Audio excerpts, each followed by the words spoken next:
إن الحمد لله نحمده ونستعينه ونستغفره ونؤمن به ونتوكل عليه ونعوذ بالله من شرور أنفسنا ومن سيئات أعمالنا من يهده الله فلا مضل له ومن يضلل فلا هادي له أي فلن تجد له وليا مرشدا ونشهد أن لا إله إلا الله وحده لا شريك له هو الذي لا ضد له ولا ند له لا مثل له ولا مثيل له لا وزير له ولا كفيل له لا شبه له ولا شبيه له لا ولد له ولا والد له وهو الواحد الفرد الصمد لم يلد ولم يولد ولم يكن له كفوا أحد ونشهد أن سيدنا ونبينا وحبيبنا وبشيرنا ونذيرنا وطبيبنا وطبيب أرواحنا وحبيبنا وحبيب ربنا محمدا عبد الله ورسوله أرسله بالحق بشيرا ونذيرا وداعيا إلى الله بإذنه وسراجا منيرا أما بعد فقد قال الله تعالى في كلامه المجيد وفي فرقانه الحميد أعوذ بالله من الشيطان الرجيم بسم الله الرحمن الرحيم قد أفلح المؤمنون الذين هم في صلاتهم خاشعون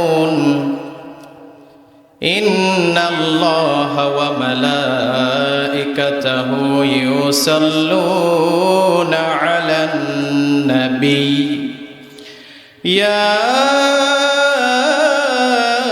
أيها الذين آمنوا صلوا عليه وسلموا تسليما اللهم صل على محمد وعلى آل محمد كما صليت على إبراهيم وعلى آل إبراهيم إنك حميد مجيد اللهم بارك على محمد وعلى آل محمد كما باركت على إبراهيم وعلى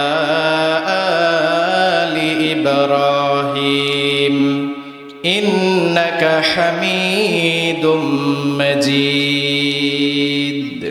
মুসল্লিদের মধ্যে থেকে কোন এক সাহাবী ধীরে ধীরে ফিসফিস করে পড়লেন, হামদান কাসীরান তাইয়িবান মুবারাকান ফীহি। বিশ্বনবী নামাজ শেষ করলেন, মুসল্লিদের দিক হয়ে ঘুরলেন, ঘুরে বললেন, আমি যখন রুকু থেকে উঠে দাঁড়ালাম, সামিআ আল্লাহু লিমান হামিদা রব্বানা লাকাল হামদ বললাম, তোমাদের মধ্য থেকে একজন ধীরে ধীরে একটা দোয়া পড়েছো। কে এই দোয়াটা পড়েছো? দাঁড়িয়ে যাও। এমন সময় ওই সাহাবী আর দাঁড়ায় না, ভয় পেয়ে যায়, মনে হয় বিশ্বনবী আমারে কোনো ভাবে আমাকে কোনো কিছু বলবে। ওই সাহাবী আর দাঁড়ায় না। এমন সময় বিশ্বনবী বললেন, ও সাহাবীরা, তোমরা ভয় পেও না, বলো কে এই দোয়াটা পড়েছো। সুবহানাল্লাহ পড়ে। এমন সময় একজন সাহাবী ডাক দিয়ে বললেন, ইয়া রাসূলুল্লাহ, ইয়া হাবিবাল্লাহ, আমি এই দোয়াটা পড়েছি। এমন সময় বিশ্বনবী বললেন, ও সাহাবী, আমি তো এই দোয়াটা পড়ি নাই, তুমি কেন এই দোয়াটা পড়েছো? এমন সময় ওই সাহাবী বললেন, ইয়া রাসূলুল্লাহ, আমি আল্লাহর প্রশংসা বেশি বেশি করেছি।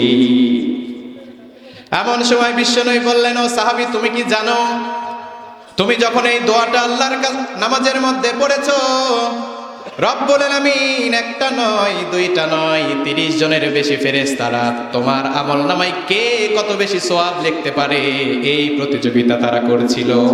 সুবহানাল্লাহ পড়েন। তাহলে ছোট্ট একটা দোয়া, এই দোয়াটার পড়ার কারণে আসমানের সর্বনিম্ন একটা নয়, দুইটা নয়, 30 জনের বেশি ফেরেশতারা কি করেছে, তার আমলনামায় কে কত বেশি সওয়াব লিখতে পারে, এই প্রতিযোগিতা তারা করেছেন। পড়েন আল্লাহু আকবার।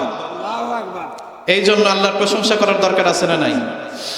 এই জন্য রব্বুল আলামিন বলেন, লা ইন শাকারতুম লা আযীদান্নাকুম ওয়া লা ইন কাফারতুম ইন্না আযাবি লাশাদীদ। রব্বুল আলামিন বলেন, ও গোলাম শোনো শোনো, লা ইন শাকারতুম, তোমরা যদি রবের নিয়ামত পেয়ে নিয়ামতের শুকরিয়া যদি আদায় করো, লা আযীদান্নাকুম, আমি রব্বুল আলামিন তোমাদের নিয়ামতকে বাড়িয়ে দিব। সুবহানাল্লাহ। আমরা যদি বেশি বেশি আল্লাহর প্রশংসা করি, নিয়ামত বাড়ায় দিবে কে? ওয়া লা ইন কাফারতুম, আর যদি তোমরা রবের শুকরিয়া না করো, আমি আল্লাহ তোমাদের চোখের নিয়ামত দিলাম, আমি আল্লাহ তোমাদের দেখার নিয়ামত দিলাম, সুন্দর চেহারা দিলাম, আমি আল্লাহ রিজিকের ব্যবস্থা করলাম, ঠিক কি না? আমি আল্লাহ তোমাদের পরিবার হাল দিলাম। ও গোলাম, তোমরা যদি সব নিয়ামত পেয়ে নিয়ামতের শুকরিয়া যদি আদায় না করো, ইন্না আযাবি লাশাদীদ। ও গোলাম শোনো শোনো, তোমরা যদি রবের নিয়ামত পেয়ে শুকরিয়া যদি আদায় না করো, নিশ্চয় আমি আল্লাহর শাস্তি হবে কঠোর। নাউযুবিল্লাহ পড়ে। আল্লাহর শাস্তি আমরা সহ্য করতে পারবো? ইন্না বাতশা রাব্বিকা লাশাদীদ। আল্লাহ বলেন, নিশ্চয়ই আমি রবের পাকড়াও হবে ভয়াবহ। নাউযুবিল্লাহ পড়েন। আল্লাহ যেন ওই কঠিন ভয়াবহ আযাব থেকে যেন আমাদেরকে হেফাজত করে। চিল্লায় পড়েন আমিন। এই জন্য বিশ্বনবী সবসময় বলতেন, তোমাদের অন্তরে দুইটা জিনিস রাখবা। চিল্লায় কোন কয়টা? এক নাম্বার ইত্তাকুল্লাহ, আল্লাহর ভয় আমাদের অন্তরে রাখতে হবে। কারণ যার অন্তরে আল্লাহর ভয় থাকবে, সে কখনো গুনার কাজে যেতে পারে না, ঠিক কি না? যার অন্তরে আল্লাহর ভয় থাকবে, সে কখনো নামাজ ছেড়ে দিতে পারে না। যার অন্তরে আল্লাহর ভয় থাকবে, সে কখনো সুদ খেতে পারে না। যার অন্তরে আল্লাহর ভয় থাকবে, সে কখনো অশ্লীল গান বাজনার আড্ডায় যেতে পারে না, ঠিক কিনা প্রিয় ভাইরা?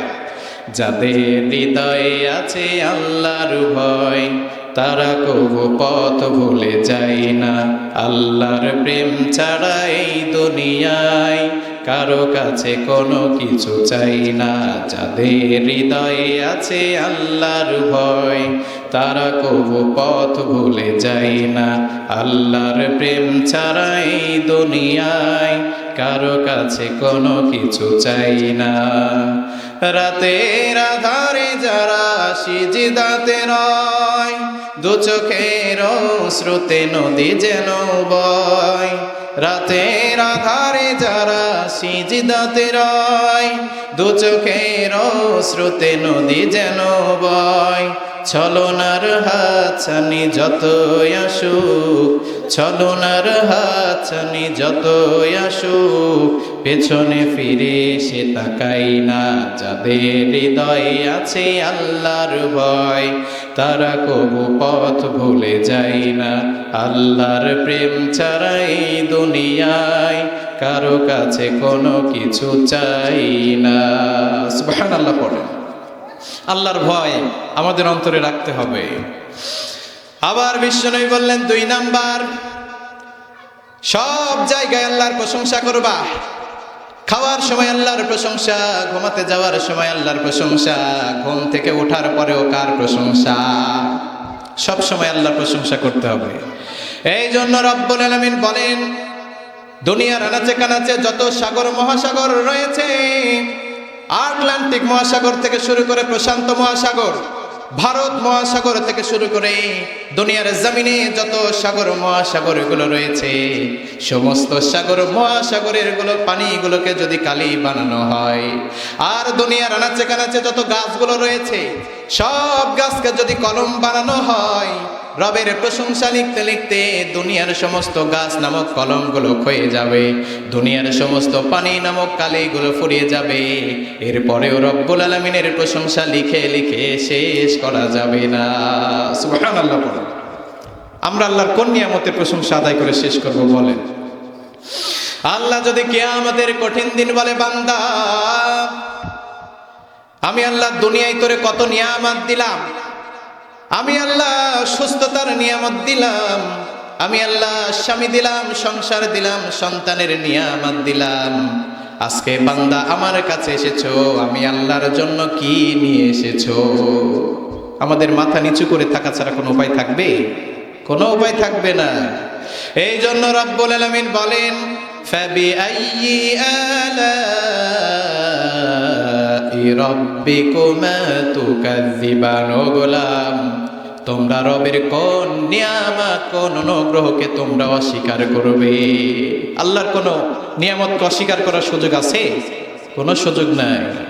এই জন্য সর্বশেষ একটাই কথা, সব সময় প্রশংসা চলবে কার? আমরা কত নেতার নামে প্রশংসা করি, ঠিক কিনা?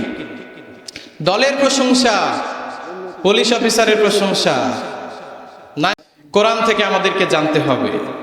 কারণ পৃথিবীতে যত কিতাব আছে, যত বই আছে, কোন সাহিত্যিক, কোন কবি, কোন লেখক বলতে পারবে না যে আমার এই বইয়ের মধ্যে কোনো ভুল নাই, ঠিক কিনা? আর একমাত্র আল্লাহ রাব্বুল আলামিন যে কিতাব আমাদেরকে দিয়েছেন, পবিত্র যে মহাগ্রন্থ আল্লাহ যে দিয়েছেন, আল্লাহ ডাইরেক্ট শুরুতেই বলেছেন, যালিকাল কিতাব লা রাইবা ফি।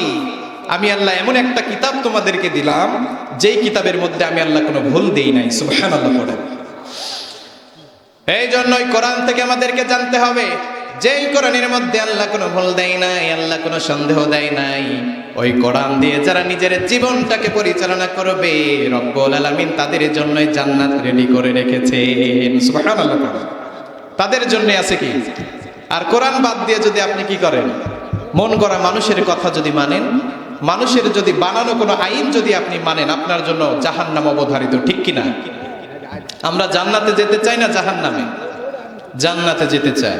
এই জন্য কোরআনের অনেক মৌজেজা এই কোরআন থেকে আমাদেরকে জানতে হবে। আমরা যদি কোরআন থেকে জানি, রব্বুল আলামিন বলেন, নিশ্চয় যারা কোরআন জানবে, কোরআন তেলাওয়াত করবে, কোরআন করবে, আমি আল্লাহ তাদেরকে সমস্ত অন্ধকার পথ থেকে আলোর পথে নিয়ে যাব। সুবহানাল্লাহ বলেন।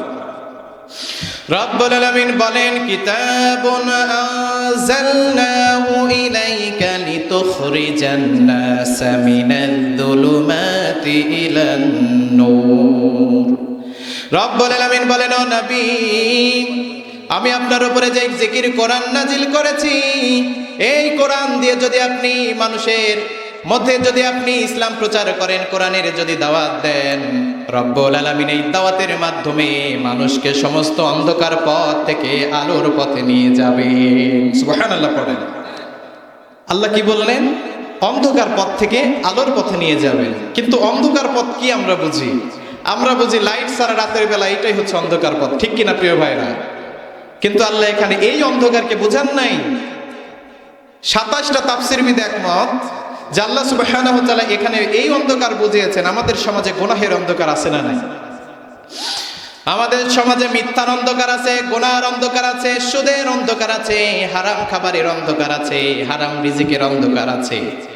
আল্লাহ বললেন যদি কোরআন দিয়ে যদি কেউ জীবন পরিচালনা করে, সমস্ত গুনাহের অন্ধকার রাস্তা থেকে আমি রব্বুল আলামিন হেদায়েতের আলোর পথ তাদেরকে দেখাবো।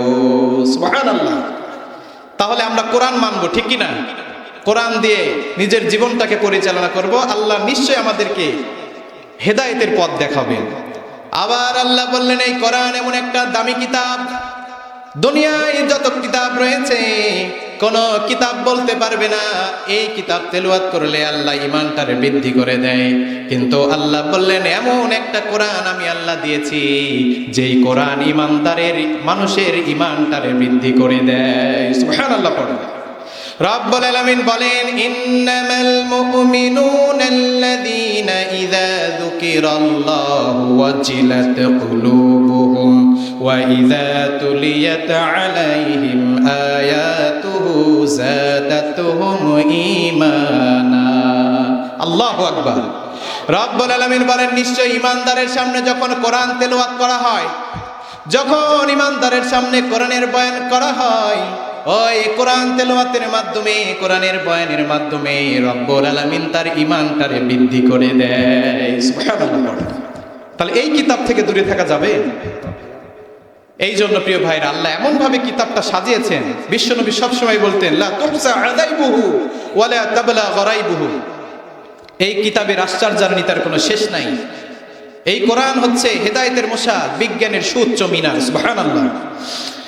আল্লাহ এই কোরআনের মধ্যে এমন কিছু নাই দেয় নাই। রব্বুল আলামিন এই কোরআনে মানবকুলের কথা বলেছেন, প্রাণীকুলের কথা বলেছেন।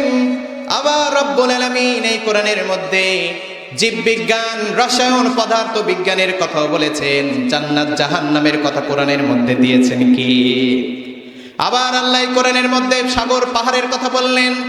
রব্বুল আলামিন আবার মায়ের গর্ভের মধ্যে কেমন করে একটা শিশু তৈরি হয়, নবজাতক বাচ্চা তৈরি হয়, এই কথাটাও কোরআনের মধ্যে তুলে দিয়েছেন কে? আমরা কিভাবে দুনিয়াতে এসেছি, সামান্য এক ফোঁটা নাপাক পানি থেকে আল্লাহ আমাদেরকে বানাইছেন, কিভাবে তৈরি করলেন, সব কথা কোরআনের মধ্যে দিয়েছেন কে? আল্লাহ সুবহানাহু ওয়া তাআলা। এই জন্য রান্নাঘর থেকে শুরু করে রাষ্ট্রভবন পর্যন্ত যাবতীয় যা সমস্যা আছে সব সমস্যার সমাধান দিতে পারে। আরো জোরে বলেন, সমাধান চাও যদি জীবনে মরণে, ফিরে যাও খুঁজে নাও চোখ রাখো কোরআনে। সমাধান চাও যদি জীবনে মরণে, ফিরে যাও খুঁজে নাও চোখ রাখো কোরআনে। সমাধান। সুবহানাল্লাহ পড়ো। তাহলে আমরা বুঝলাম সব কিছুর সমাধান দিতে পারে। এই যে দেখেন প্রত্যেকটা রাষ্ট্রে যে অন্যায়, অবিচার, ধর্ষণ, জেনা, সমস্ত ধরনের যে গুনাহ রয়েছে, একমাত্র এই কোরআনই সমাধান দিতে পারে সব সমস্যা, ঠিক কিনা প্রিয় ভাই? কিন্তু আমরা কোরআন থেকে যেহেতু দূরে আছি, যার কারণে আমাদের সমাজের বিশৃঙ্খলা দূর হয় না, আমাদের সমাজে অন্যায় দুর্নীতি দূর হয় না। কারণ কোরআন বলে দিয়েছে যে চুরি করবে চোরের ডান হাতটা কেটে দাও, ঠিক কিনা? আজকে বাংলার জমিনে যদি এই আইন থাকতো, 2-4টা চোরের ডান হাত কেটে দিলে বাংলার জমিনে আর চোর থাকতো না, চোরেরাই চোর খুঁজে বেড়াতো, ঠিক কিনা? চোরেরাই চোর খুঁজে বেড়াতো। কারণ আমার তো নামে লিস্ট আছে চোরের নামে, আমি চুরি করব না, কিন্তু কেউ যদি চুরি করে মানুষ তো আমাকে ফলো করবে, তাহলে তো আমার আরেক হাত থাকবে না, ঠিক কিনা? এই জন্য সব শান্তি আল্লাহ দুনিয়ার জমিনে দিত, কিন্তু আমরা কোরআন মানি না। সামনে আমরা কোরআনের আইন যেন বাংলার জমিনে বাস্তবায়ন হয়, আমরা চেষ্টা চালাবো। রাজি আছি তো ইনশাআল্লাহ? কে কে রাজি আছেন? আল্লাহকে 2টা হাত দেখায় দেন। লিল্লাহি তাকবীর, লিল্লাহি তাকবীর। আল কোরআনের আলো ঘরে ঘরে এতদিন জ্বেলেছে ভাই, কোনো কাজে আসে নাই। আল কোরআনের আলো, তাহলে গোটা দেশ পরিবর্তন করে দিবেন কে? এই যে আপনারা বললেন ঘরে ঘরে জ্বালো, এতদিন ঘরে ঘরে এমন ভাবে জ্বালালেন, এতদিন পর্যন্ত সঠিক নেতাই আপনি নির্বাচন করতে পারলেন না। কেমন আপনি ঘরে ঘরে কোরআনের আলো জ্বালালেন? এই জন্য ঘরে ঘরে কোরআন শুধু থাকলে হবে না, হেড অফ ডিপার্টমেন্টে কোরআন থাকতে হবে, ঠিক কিনা? তাহলেই দেখবেন সব সমস্যার সমাধান কে করে দিবেন? আল্লাহ করে দিবেন। এই জন্য আমরা কোরআনকে ভালোবাসি। কোরআন আমাদের শেষ কিতাব, মুসলিম জাতির জন্য এত গর্বের একটা কিতাব কোরআন। আমরা চাই কোরআনের আইন বাংলার জমিনে বাস্তবায়ন হোক, ঠিক কিনা? আল্লাহ যেন আমাদের সকলের মনের আশা পূরণ করে, সকলে পড়ি আমিন। আসুন আর দেরি করব না, আমি আপনাদের খেদমতে পবিত্র কোরআনুল কারিমের কয়টা সূরা আছে বলেন? 114টি সূরা। এই 114টি সূরার মধ্যে ক্রমিক নাম্বার অনুযায়ী 23 নাম্বার সূরার অংশ আমি আপনাদের সামনে তেলাওয়াত করেছি। সূরার নাম হচ্ছে সূরাতুল মুমিনুন, যেই সূরাতে আল্লাহ রাব্বুল আলামিন একটা নয়, দুইটা নয়, 118টি আয়াত দিয়েছেন। সুবহানাল্লাহ পড়ো। কয়টি আয়াত মনে থাকবে? কালকে যদি জিজ্ঞাসা করে হুজুর কি আলোচনা করেছে, আপনারা বলবেন 23 নাম্বার সূরা। কয় নাম্বার? আয়াত আছে কয়টি? 128টি, 18টি। এই সূরাতে আল্লাহ তাআলা মুমিনদের ব্যাপারে আলোচনা করেছেন। কার ব্যাপারে? আল্লাহ দেখেন কোরআনকে এমন ভাবে সেটআপ দিলেন, আল্লাহ মানুষের নামে সূরা দিয়েছেন, ঠিক কিনা? গাভীর নামে আল্লাহ সূরা দিয়েছেন। রব্বুল আলামিন গাভীর নামে সূরা দিলেন সূরাতুল বাকারা। আবার আল্লাহ মানুষের নামে সূরা দিলেন সূরাতুন নাস। আবার আল্লাহ কাফেরদের জন্য সূরা দিলেন সূরাতুল কাফিরুন, ঠিক কিনা? আবার আল্লাহ মুনাফিকদের নামে সূরা দিলেন সূরাতুল মুনাফিকুন। আবার আল্লাহ মুমিন বান্দাদের জন্য সূরা দিলেন সূরাতুল মুমিনুন। সুবহানাল্লাহ পড়েন। এই সূরাতুল মুমিনুন, আজকে আমরা এই সূরা মুমিনুনের 10টি আয়াতের মধ্যে আল্লাহ তাআলা কি আলোচনা করেছেন এই বিষয়ে আমরা আলোচনা শুনব। রাজি আছি তো ইনশাআল্লাহ? আসলে কোন সূরা বুঝতে হলে, কোন আয়াতের তাফসীর করতে হলে আপনাকে কয়েকটা জিনিস বুঝতে হবে। তার মধ্যে এক নাম্বার হচ্ছে শানে নজুল জানতে হবে। আল্লাহ কোন পরিপ্রেক্ষিতে এই সূরাটা নাজিল করলেন। আমরা সবাই জানি, নাম শুনেছি, ওমর ইবনুল খাত্তাব রাদিয়াল্লাহু তাআলা আনহু। নাম শুনেছেন না? বিশ্ব নবীর একজন ঘনিষ্ঠ সাহাবী ছিলেন এবং ইসলামের দ্বিতীয় খলিফা যিনি ছিলেন, ঠিক কিনা? তো প্রিয় ভাইরা, এই সূরার শানে নজুলটা হচ্ছে ওমর ইবনুল খাত্তাব রাদিয়াল্লাহু তাআলা আনহু একদিন বিশ্ব নবীর পাশে বসে আছেন। হঠাৎ করে ওমর রাদিয়াল্লাহু তাআলা আনহু মৌমাছির শোষ যে শব্দটা হয়, আপনারা শুনেছেন তো? মৌমাছির যে ভ ভ শ শ যে শব্দটা হয়, এইরকম শব্দটা তিনি শুনতে পেলেন। ওমর রাদিয়াল্লাহু তাআলা ডান দিকে তাকায়, বাম দিকে তাকায়, কিন্তু কোনো মৌমাছি নাই। সুবহানাল্লাহ পড়েন।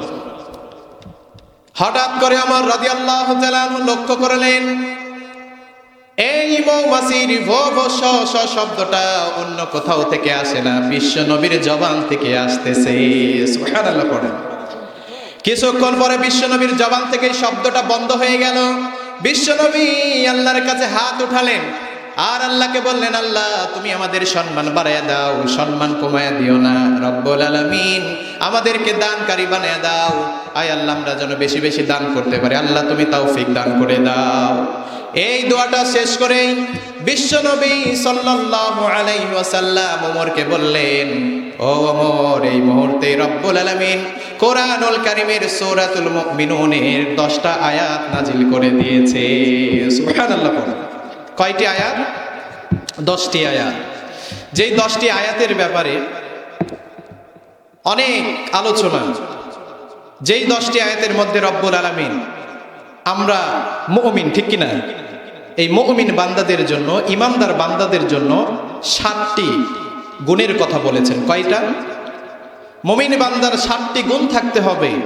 এই 7টি গুণের কথা আল্লাহ সূরা মুমিনুনের 1 নম্বর আয়াত থেকে 10 নম্বর আয়াতের মাঝখানে আল্লাহ তাআলা দিয়ে দিয়েছেন। সুবহানাল্লাহ।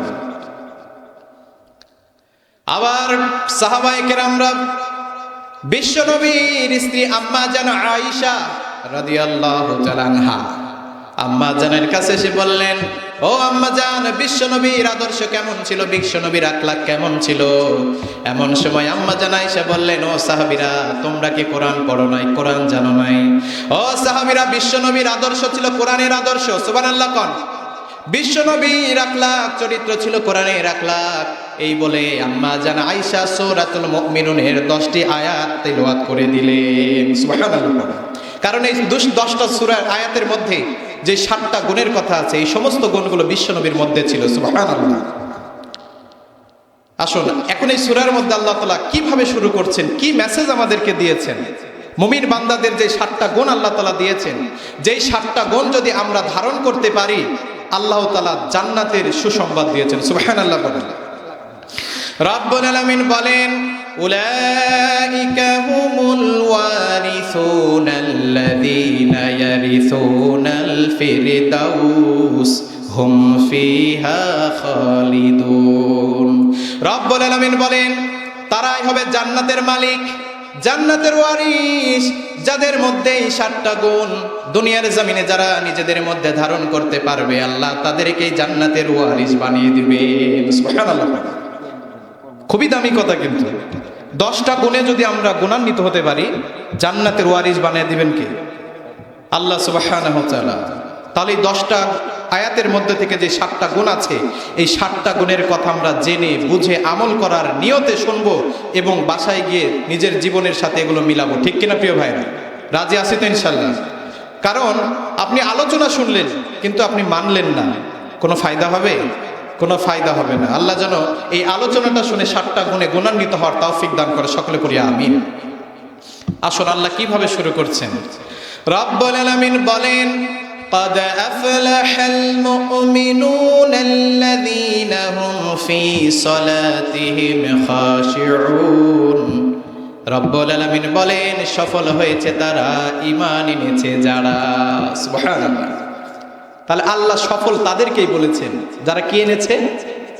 আবার আল্লাহ বললেন, লা ইয়াস্তাউই আসহাবুন নারি ওয়া আসহাবুল জান্নাহ আসহাবুল জান্নাতি হুমুল ফাইজুন। আল্লাহু আকবার। রব্বুল আলামিন আরেক জায়গায় বললেন, জান্নাতি আর জাহান্নামী এক নয়, যারা এই জান্নাতে যাবে তারাই সফল হবে। সুবহানাল্লাহ। তাহলে আল্লাহ প্রথম আয়াতে বলছেন, কদ আফলাহাল মুমিনুন, ঈমান এনেছে যারা তারাই সফল হয়েছে। ঠিক কিনা? আপনি ব্যবসায় লক্ষ কোটি কোটি টাকা লাভ করেছেন, আপনি সফল নয় যদি ঈমান না থাকে। আপনি যদি মানুষের উপকার করেছেন, আপনি সফল নয় যদি আপনার মধ্যে ঈমান না থাকে। এই জন্য আল্লাহ বললেন, কদ আফলাহাল মুমিনুন, সফল হয়েছে তারা, ঈমান এনেছে যারা।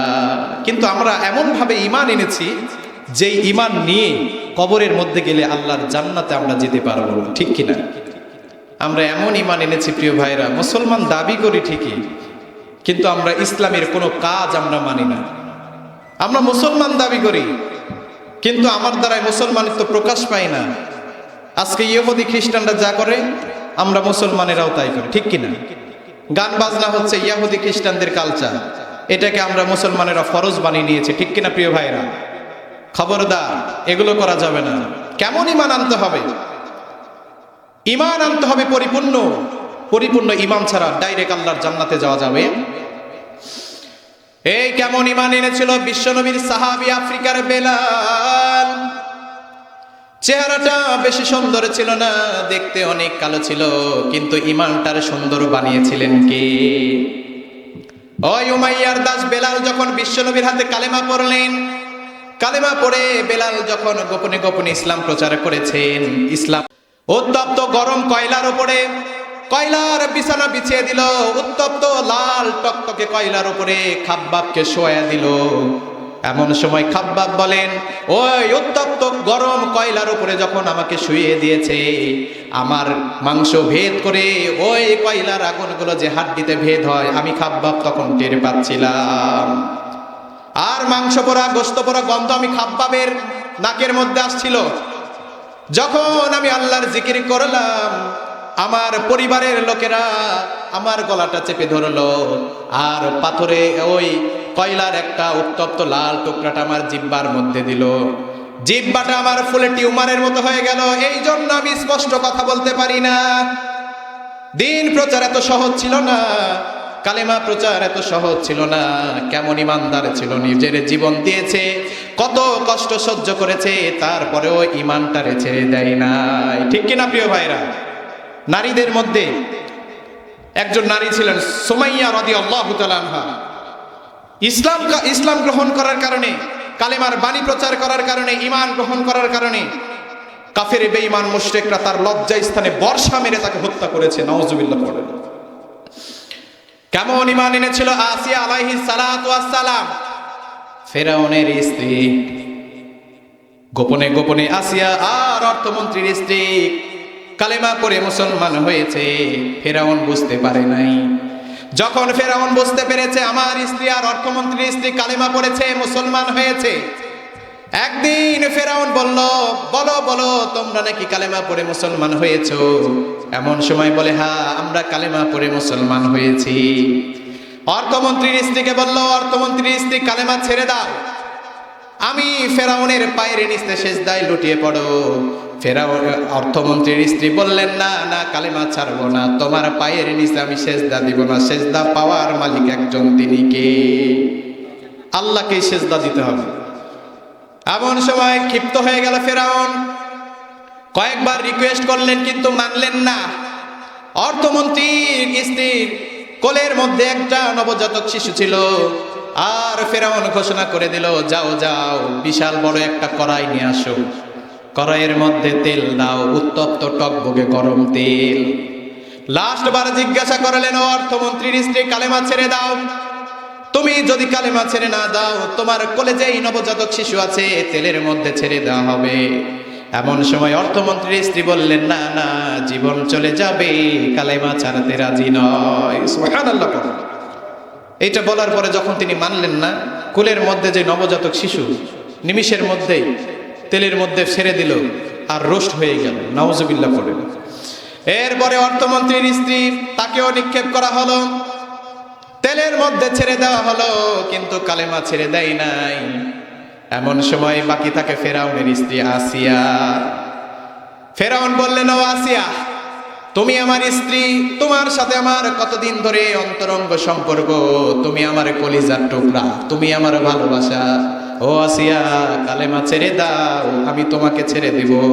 আমি ফেরাউনকে প্রভু হিসেবে গ্রহণ করে নাও, আমি ফেরাউনের পায়ের নিচে সেজদায় লুটিয়ে পড়ো। আসিয়া বলল, জীবন চলে যাবে, কালেমা ছাড়তে রাজি নয়। সুবহানাল্লাহ পড়েন।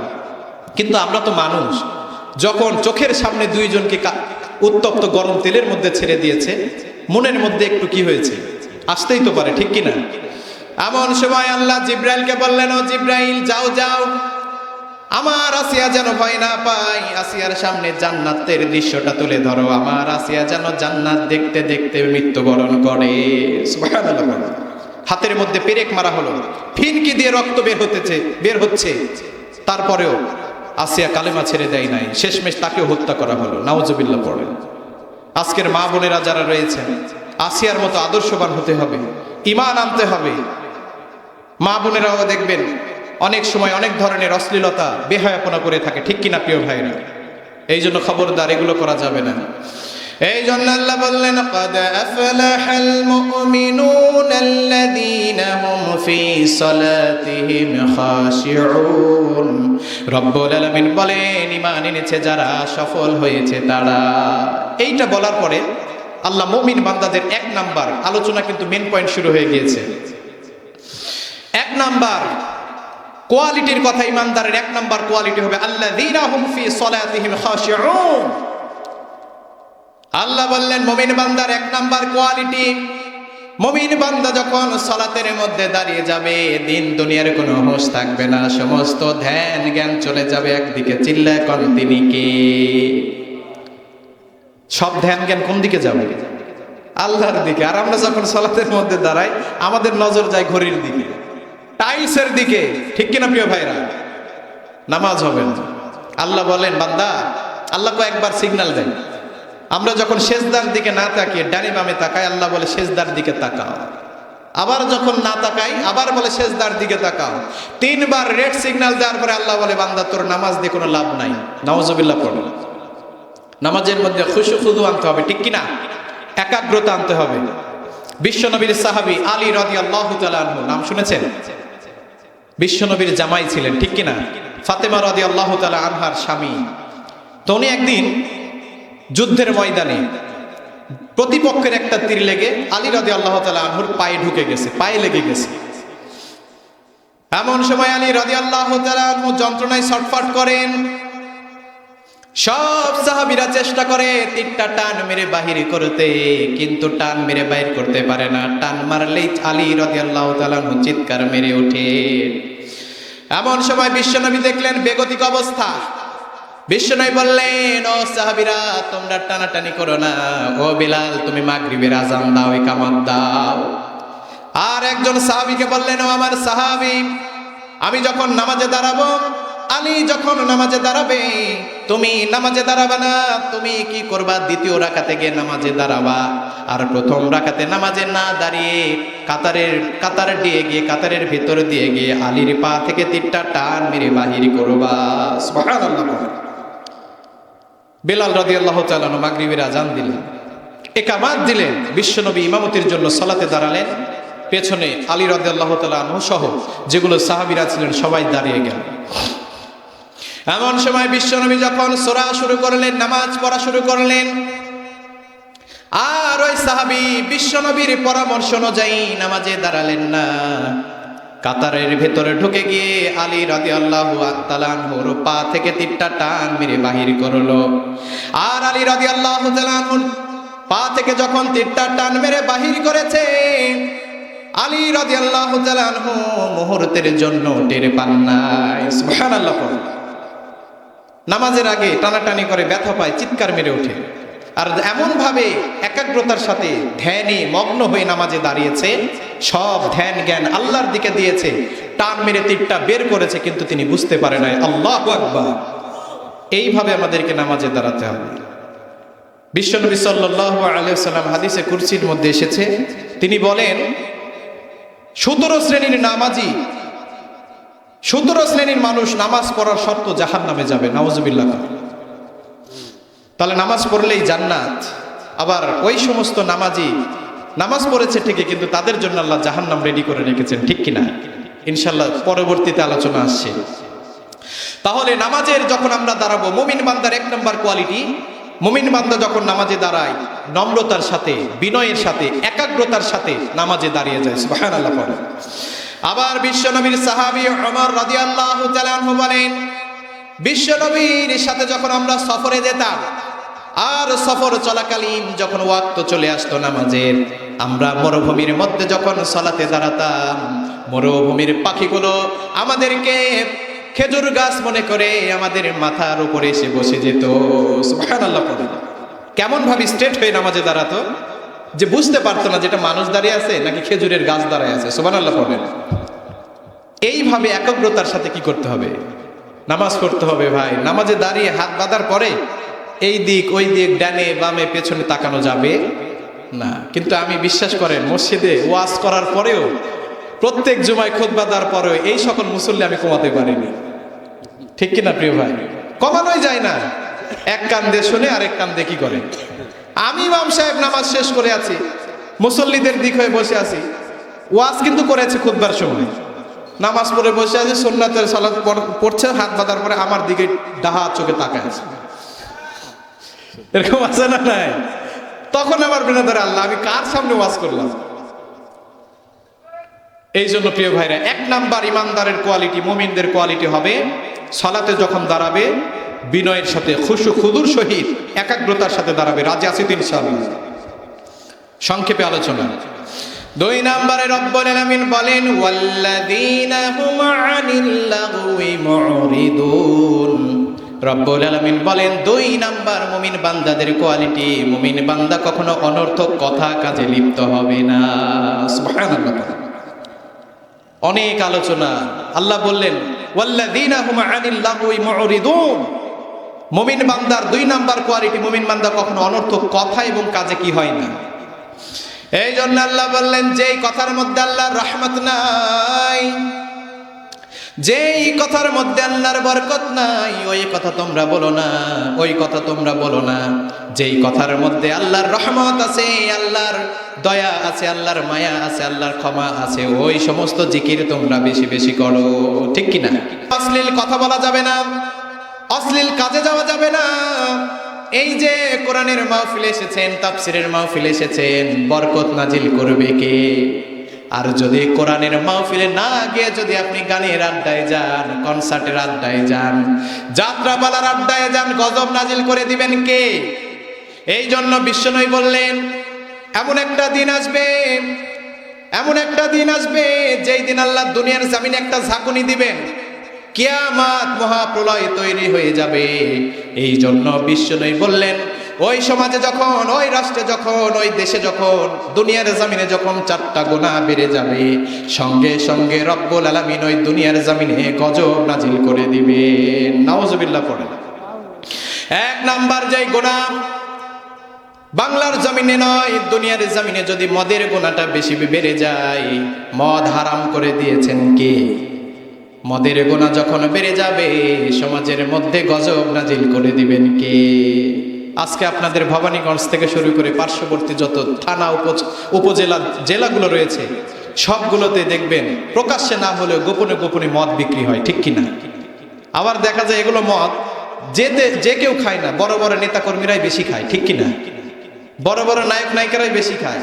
পরিমণির ঘরের মধ্যে মদের বোতল পাওয়া গেছিল, ঠিক কিনা? কিন্তু গ্রেপ্তার হয়েছিল, কিন্তু সময় লাগছে 1 ঘন্টা বের হতে, তাও আবার হাতে মেহেদি লাগিয়ে বের হয়েছিল। নাউজুবিল্লাহ পড়ে। এই জন্য সব জায়গায় বলি, বড় বড় গুনাহ করে তারা, কিন্তু তাদের মামলা হয়, হামলা হয়, জেলখানায় 1 ঘন্টার বেশি থাকে না, জামিন হয়ে যায়। কত বড় বড় চোর বাটবার, ইসলাম বিরোধী নাস্তিক, কোরআনের যারা বিরোধিতা করে, মুসলমানদের যারা বিরোধিতা করে, এরা খালি আসমানের উপরে, আসমানের নিচে, জমিনের উপরে খোলা ময়দানে ঘুরে বেড়ায়। আর যত সব কারাগারে ঢুকানো হয় ওলামায়ে কেরামদেরকে, ঠিক কিনা? হুজুরদেরকে ঢুকানো হয়। কারণ হুজুররা হক কথা বলে, কোরআনের কথা বলে। প্রিয় ভাইরা, জালেম সরকার যখন ক্ষমতায় আসবে, তারা যেই কাজের আঞ্জাম দিবে, তার মধ্যে 1 নাম্বার আঞ্জাম দিবে, সেটা হচ্ছে ওই দেশের যেই সম্মানিত যারা ব্যক্তি আছে তাদেরকে তারা অপদস্থ, লাঞ্ছিত, অপমানিত করবে। নাউজুবিল্লাহ বলেন। এটা কোরআনের কথা। আল উলামা ওয়ারাসাতুল আম্বিয়া, রসুল নাই কিন্তু রসুলের ওয়ারিস হচ্ছে ওলামায়ে কেরাম। সুবহানাল্লাহ পড়েন। আর ওই ওলামায়ে কেরামদেরকে, সুর বাটপারদেরকে জেলখানার মধ্যে জায়গা না দিয়ে আলেমদেরকে জেলখানার মধ্যে দেওয়া হয়, ঠিক কিনা প্রিয় ভাই? খবরদার, এগুলো করা যাবে না। জালেম সরকারের হাতে যখন ক্ষমতা যাবে, আমি এইটা স্পষ্ট আমি দেখেছি যে আল্লাহ বলেছেন, জালেম সরকার যখন ক্ষমতায় যাবে, সমাজের মধ্যে যত ফসলাদি জমি আছে সব নষ্ট করবে, যেটা বাগমারা আজকে বাস্তব প্রমাণ, ঠিক কিনা? এমন সিস্টেম করেছিল, যদি ক্ষমতায় থাকতো বাগমারার মানুষকে 3 বেলা মাছ খাওয়াতো, ঠিক কিনা? কি অবস্থা হয়ে যেত, ভাত আর মানুষ খেত না, শুধু মাছের উপরে রাখতো। আল্লাহ এই গজব থেকে আমাদেরকে হেফাজত করেছে। সকলে পড়ি আল্লাহুম্মা আমিন।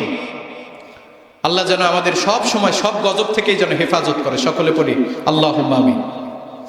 1 নাম্বার যখন মদ বেড়ে যাবে, 2 নাম্বার বিশ্বনবী বললেন, যখন জেনা বেড়ে যাবে। বাংলার জমিনে জেনা আছে না নাই? কিছু কিছু ফেসবুকে দেখা যায় মাঝে মধ্যে 4 বছরের ছোট্ট বাচ্চাও জেনার ধর্ষণের হাত থেকে বাঁচতে পারে না, ঠিক কিনা? আশেপাশেও দেখবেন এরকম ঘটনা ঘটে। আবার আমরা এমন একটা দেশে বাস করি যে 80 বছর 90 বছরের বৃদ্ধাও ধর্ষণের হাত থেকে বাঁচতে পারে না। আমাদের রুচি কত নিচে চলে গেছে। এই জন্য 1 নাম্বার যখন গুনাহ, মদের গুনাহ যখন বেড়ে যাবে, 2 নাম্বার যখন জিনা বেড়ে যাবে, 3 নাম্বারে বিশ্বনবী বললেন অশ্লীল গান বাজনা যখন বেড়ে যাবে। আজকে বাংলার জমিনে আছে না নাই? গান বাজনা বেড়ে গেছে। ধর্মীয় অনুষ্ঠান থেকে শুরু করে রাষ্ট্রীয় অনুষ্ঠান, সামাজিক অনুষ্ঠান, পারিবারিক অনুষ্ঠান, এমন কোন অনুষ্ঠান নাই যেই অনুষ্ঠানে গান বাজনার আয়োজন নাই, ঠিক কিনা? গজব নাজিল করবে কি? বিবাহের অনুষ্ঠান আপনি করলেন, ডিজে বাজালেন, গায়ে হলুদের নামক হিন্দুদের বেহায়াপনা একটা অনুষ্ঠান পালন করলেন, আর কিছুদিন পরে যদি কি হয়ে যায়, সারাসারি হয়ে যায়, তখন বলেন যা ছিল আল্লাহ কপালে যা রাখিছে তাই হয়েছে। নাউজুবিল্লাহ। বিশ্বনবী বললেন, কোন মাজলিসে যখন কি হয়, একটা ঢোলে বাড়ি পড়ে, তাবলাতে বাড়ি পড়ে, আসমানের দুনিয়ার নিচে উপরে আর আসমানের নিচে যত ফেরেশতা রহমতের আছে সব দূরে চলে যায়, আর ইবলিস তার সমস্ত শয়তানের বাহিনী নিয়ে সেখানে অবতীর্ণ করে। নাউজুবিল্লাহ। বান্দার 4 নাম্বার, মুমিন বান্দার 4 নাম্বার কোয়ালিটি, মুমিন বান্দা লজ্জা স্থানকে কি করবে?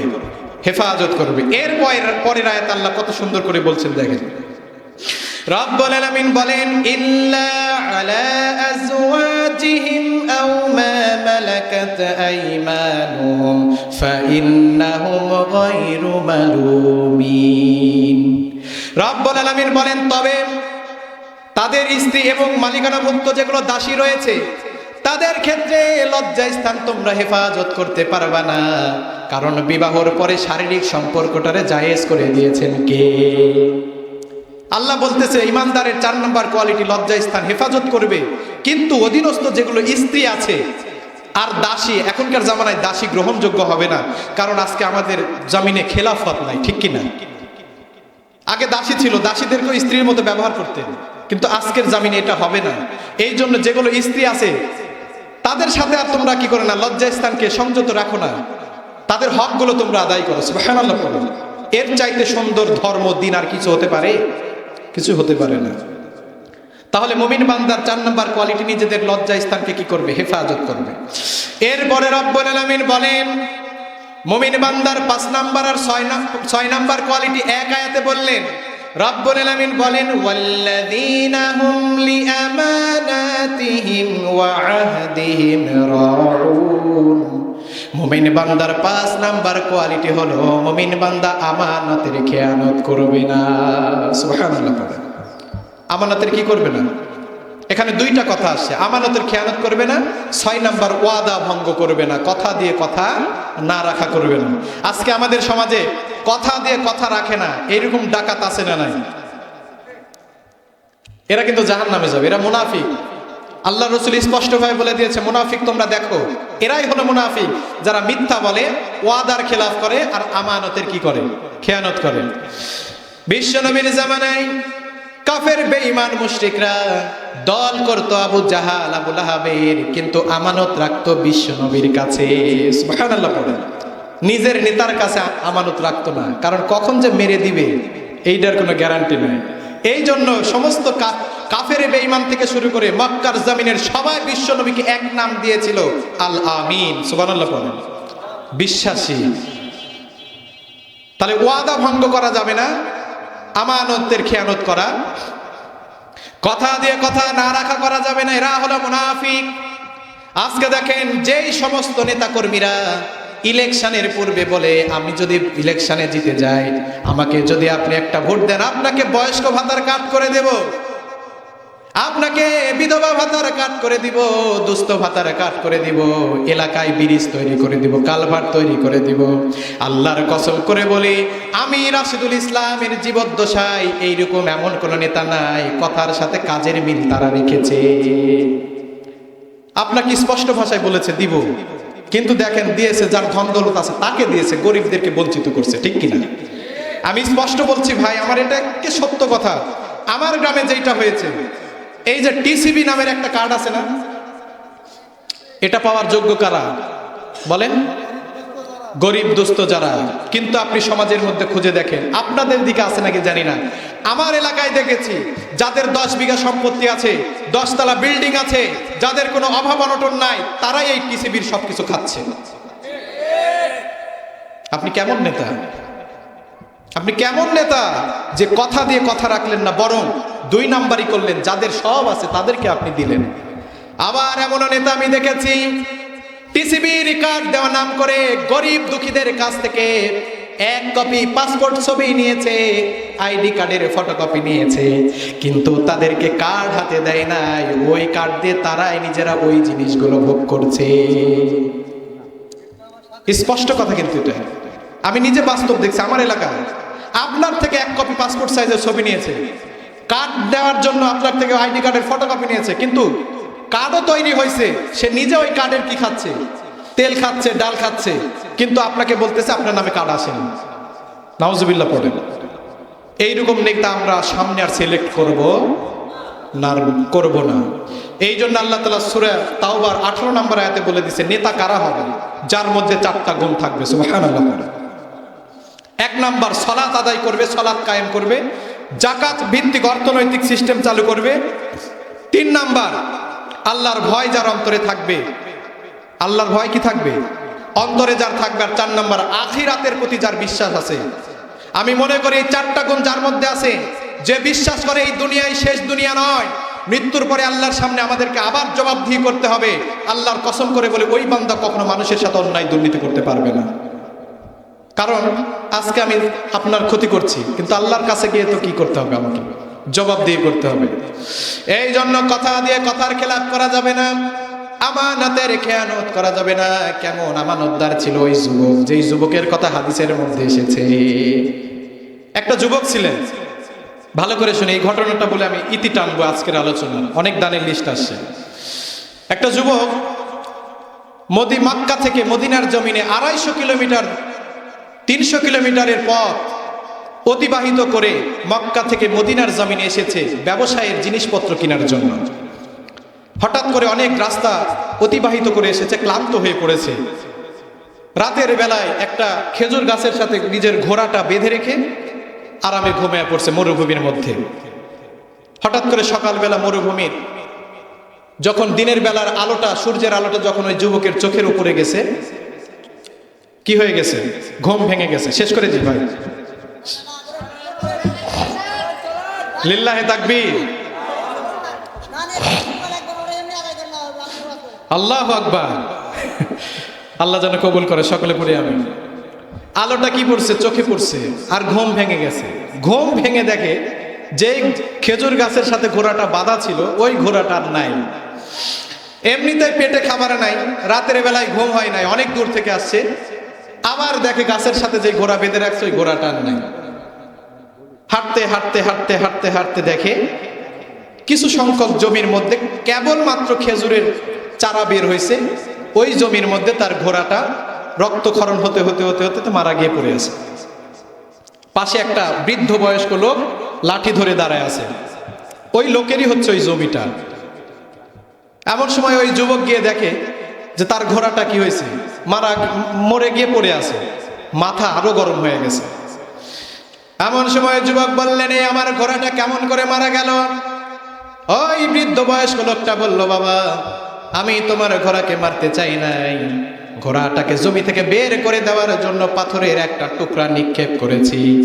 আর ওই পাথরের টুকরাটা এতই তীক্ষ্ণ ছিল, এতই চোখা ছিল, যে এই টুকরাটা তোমার ঘোড়ার মাথার মধ্যে লেগে রক্তক্ষরণ হতে হতে মারা গিয়েছে। আমার কোনো দোষ নাই। কিন্তু ওই যুবকটা প্রচন্ড রেগে আছে, এমনি পেটে খাবার নাই, রাতে ঘুম হয় নাই, আবার ঘোড়া মারা গেছে। এইটা কি করছে? উনিও একটা পাথর নিয়ে ওই বৃদ্ধর দিকে ছুঁড়ে মারছে, ওই বৃদ্ধটাও পাথরের আঘাতে মারা গেছে।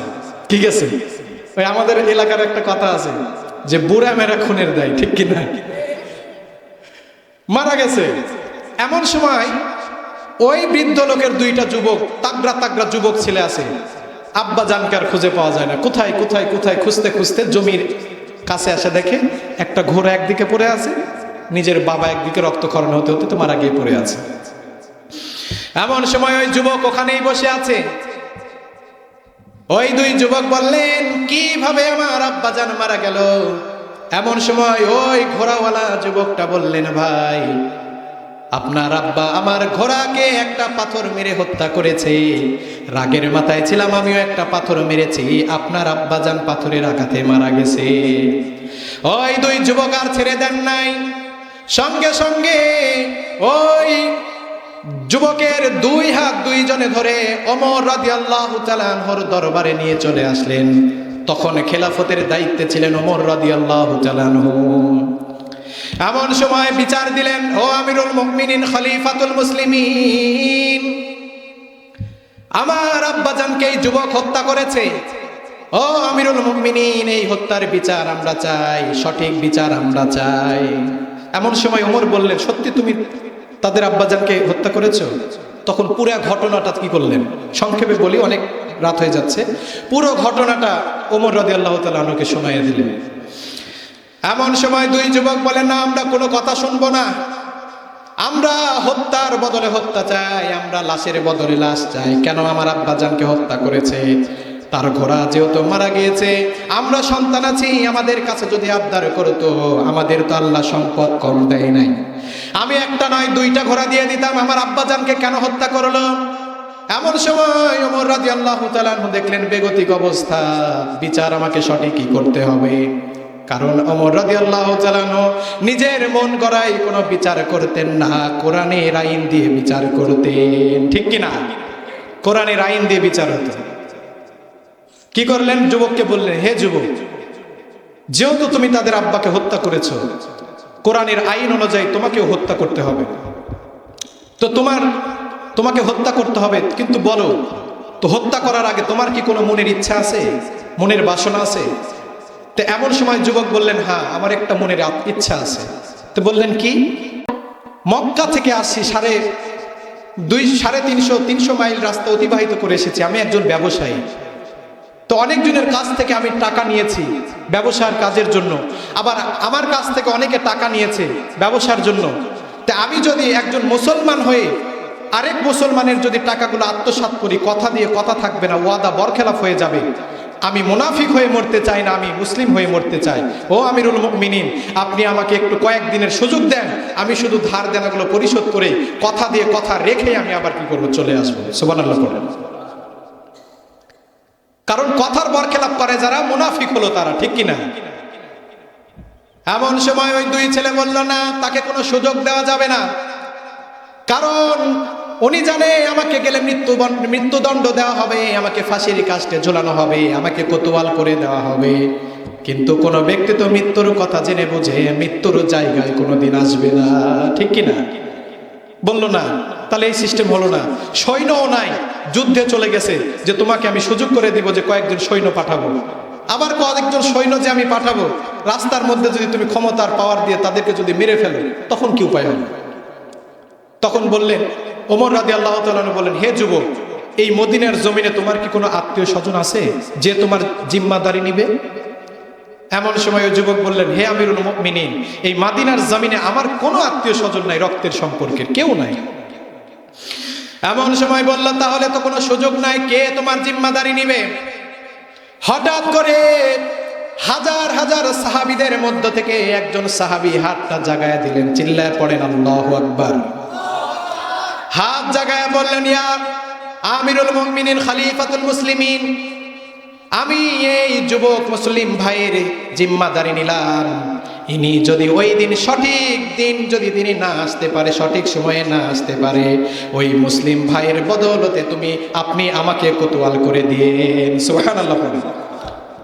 যেই সাহাবীটা হাত জাগাইছে, ওই সাহাবী বিশ্ব নবীর খুব কাছের একজন সাহাবী, আবু যর গিফারি রাদিয়াল্লাহু তাআলা আনহু। সুবহানাল্লাহ পড়েন। উনি জিম্মাদারি নিয়ে নিলেন। সমস্ত সাহাবীরা অবাক হয়ে তার দিকে তাকায় থাকলেন। হাই হাই, ওই যুবক যদি না আসে, তাহলে একজন অপরাধীর পরিবর্তে একজন নিরপরাধীর কি হবে? শাস্তি হবে। তো বলল, ঠিক আছে, তাহলে যুবক, তোমার জিম্মাদারি তোমার এই ভাই নিয়েছে, তুমি সামনের জুমার দিনে জুমার সালাত মসজিদে নববীতে এসে পড়বা। ওই যুবককে চলে গেল। যুবক চলে যাওয়ার পরে সবার কাছ থেকে বিদায় নিয়ে ধার দেনা যা ছিল সব পরিশোধ করে রাস্তায় রওনা হয়েছে মদিনায় আসার জন্য। জুমার দিন জুমার সালাত শুরু হয়ে যাচ্ছে, কিন্তু যুবকের আসার কোনো খবর নাই। নামাজ শেষ হয়ে গেছে, কিন্তু যুবকের আসার কোনো খবর নাই। এমন সময় সন্ধ্যা ঘনিয়ে আসতেছে, বিচার কার্য শুরু হয়ে গেছে।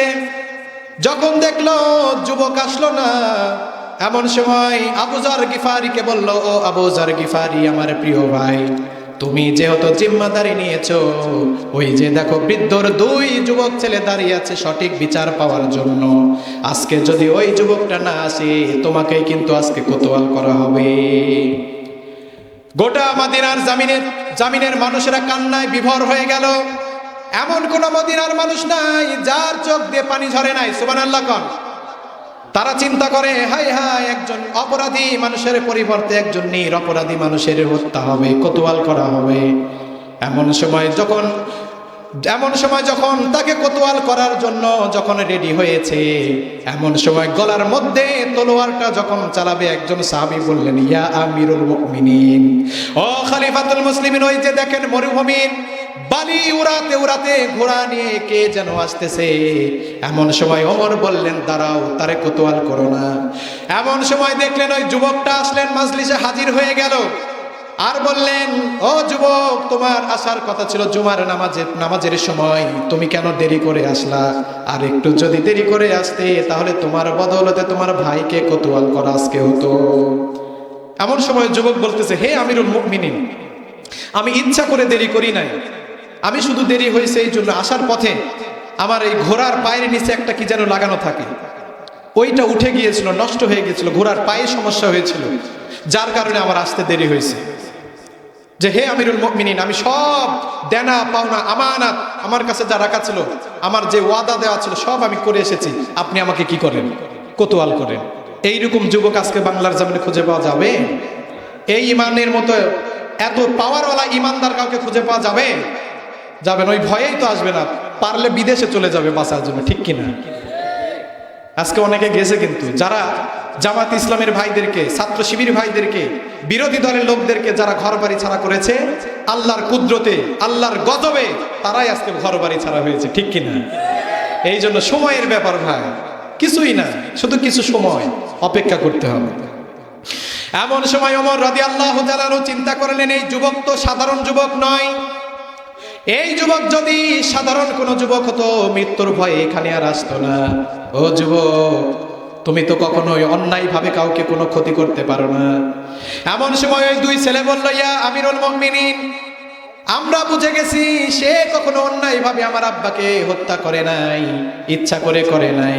ও আমিরুল মুমিনিন, আমরা তাকে মাফ করে দিলাম, আপনি তাকে ক্ষমা করে দেন। সুবহানাল্লাহ।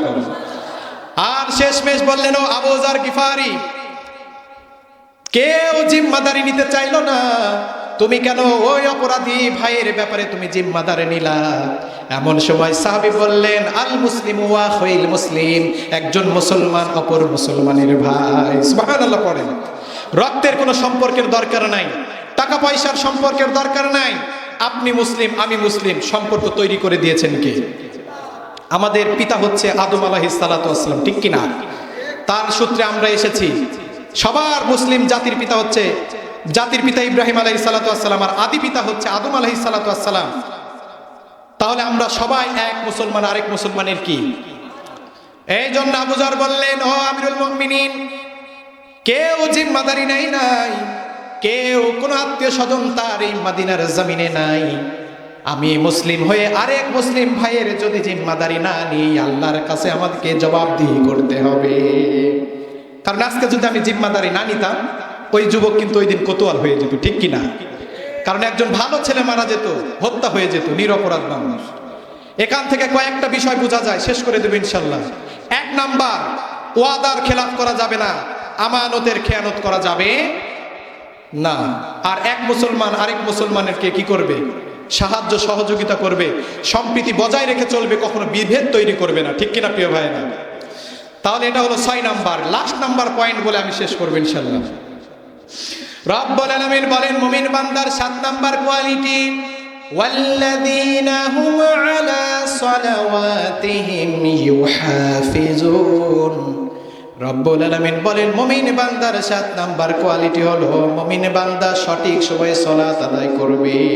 সুবহানাল্লাহ পড়ো। নামাজকে হেফাজত করবে, সালাতকে কি করবে?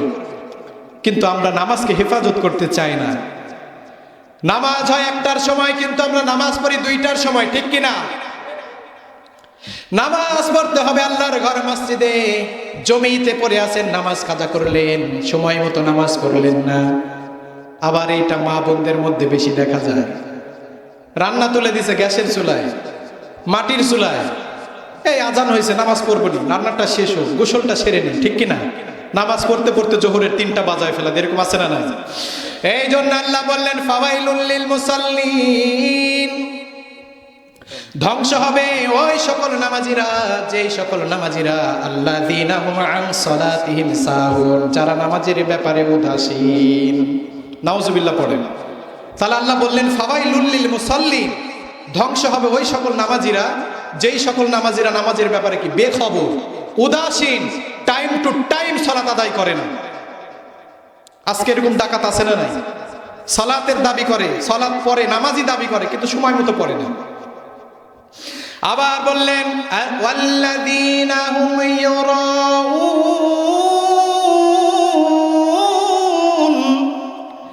আল্লাহ বললেন ধ্বংস হবে ওই সকল নামাজিরা যারা মানুষকে দেখানোর জন্য সালাত আদায় করে। নাউজুবিল্লাহ পড়ে। আজকের বাংলার জমিনে অনেক নেতা আছে মানুষকে দেখানোর জন্য সালাতে দাঁড়ায় যায়, আবার দেখা যায় এক প্রোগ্রামে গেছে জোহরের সালাত আদায় করেছে, আরেক প্রোগ্রামে গেছে ওই মসজিদে গিয়ে মানুষ দেখানোর জন্য জোহরের সালাতে দাঁড়িয়ে গেছে। এখন বলবেন ওখানে যে আপনি সালাত পড়লেন এখানে ভাই এখন ভোটের বলছে, এখন ভোটের সিজন চলছে, এখন এক ওয়াক্ত নামাজ বারবার পড়লে সমস্যা নাই। নাউজুবিল্লাহ পড়ে। কারণ দেখানো তো লাগবে আমি নামাজে, আমি নামাজ পড়তে হবে। এই জন্য মানুষ দেখানোর ইবাদত করা যাবে। এই জন্য আল্লাহ বললেন কেমন ভাবে ইবাদত করবা। বিশ্বনবী বললেন আনতা আবুদাল্লাহা কাআন্নাকা তারা ফাইন লাম তাকুন তারাহু ফাইন্নাহু ইয়ারাক। বিশ্বনবী বললেন তোমরা এমন ভাবে ইবাদত করবা যেন আল্লাহকে দেখে দেখে ইবাদত করছো। সুবহানাল্লাহ। আর যদি আল্লাহকে দেখা না যায় নিশ্চয়ই মনে রাখবা আল্লাহ তোমাদেরকে নিশ্চয়ই দেখছে। ঠিক কি না?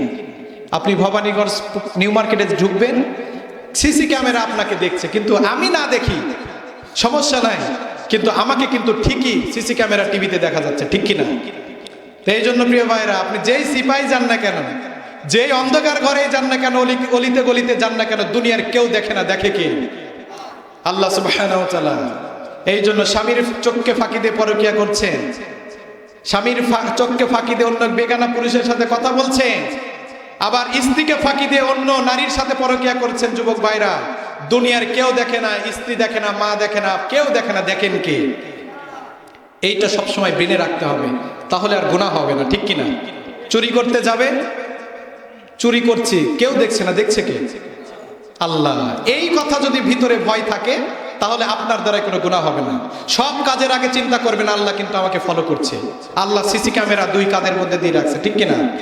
কিরামান কাতিবিনা ইয়ালামুনা মা তাফআলুন।